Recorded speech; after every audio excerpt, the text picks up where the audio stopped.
The last thing we want to talk about here in terms of fixing defects is image noise. We'll close this red eye file. Again, we don't need to save it.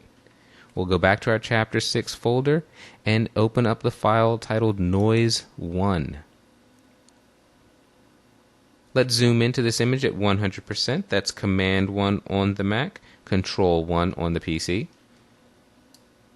You can see in this image that we've got a lot of brightly colored pixels, reds, magentas, a little bit of blues in there. This is what's known as image noise, and the cause for it is shooting at a high ISO on your digital camera. This happens when you're in low light situations, and it's oftentimes unavoidable, but let's see how we can clean this up in Photoshop. We're going to go up to the Filter menu, scroll down to the Noise submenu, and go to Reduce Noise. Now this filter is nice. It pops up a nice big 100% preview of your image. And what we are going to do is simply move to the Reduce Color Noise setting and boost this up. The default is at about 45%. And what we're trying to do simply is take the saturated colors out of those noisy areas. If you want to see the preview, simply move your cursor into this preview box, click and hold. That's where we started from, and if we let it go, we see the after. So that's pretty good. Strength, you want to be very conservative here. This affects luminance noise, and this can very quickly lead to a soft, mushy file. So you don't want to stray too far above the default. It's the reduce color noise option that you really want to be concerned with.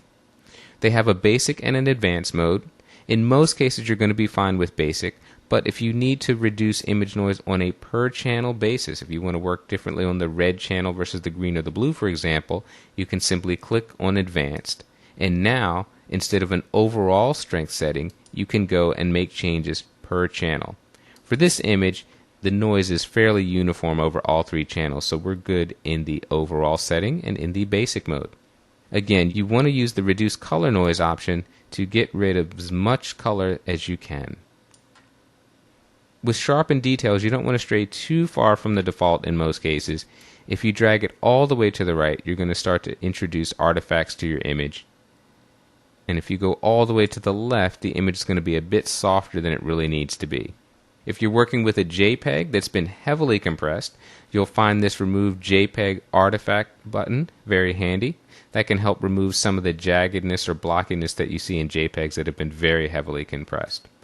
But that's it. The Reduce Noise filter, just a couple of settings on that, and you can have markedly improved results. We'll hit OK, and now you can see that result applied over your entire image area.